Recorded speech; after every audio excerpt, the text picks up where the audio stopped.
Үйде күндіз әйел қорқақ үй шаруасындағы әйел болатын. Бірақ түнде ол әр саланың үлкен кадрларымен араласты. Тіпті оның өзі жасаған күйеуі де оның шынайы болмысын білмеген. Осы күнге дейін әйел абайсызда ағасынан үйренген. Күйеуі олардың дүкеннен қымбат сөмке сатып алды. Ол бұл сөмкені оған арналған деп ойлады. Сөйтіп ол үйіне кетті. Күйеуіне ең жақсы тағамдарына толы дастарханды қуанышпен әзірледі. Үйге келген соң барлығына мұқият таңдалған сыйлықты берді. Әйел оған беретін сыйлықты асыға күтті. Бірақ келесі секундта оның жұлып алған сыйы оның жүрегін елжіретіп жіберді. Осы 20 жыл бойы қасында болғаныңыз үшін мен саған өлең жаздым. Өлең? Иә, бұл өлеңді әкем өзі жазған. Маған беріп жатқан сыйың мына өлең. Саған арнап жазған өлеңім ғана шын көңілімді жеткізе алады.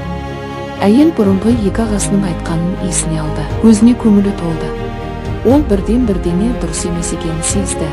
Сөйтіп ол ас үйге барды. Ағасына қоңырау шалып, күйеуінің жақында сатып алған заттарын тексеруді сұрады. Алайда ол оның жұмсаған жазбаларын көргенде оның иегі түсіп кетті. Өйткені оның күйеуі миллиондаған сәнді тауарлар сатып алған. Бірақ ол олардың ешқайсысын қабылдамаған. Алушы Шәни есімді адам болды. Оны одан бетер ашуландырған нәрсе, үйленген жылдардан кейін ол алған сыйлықтардың барлығы тегін болды.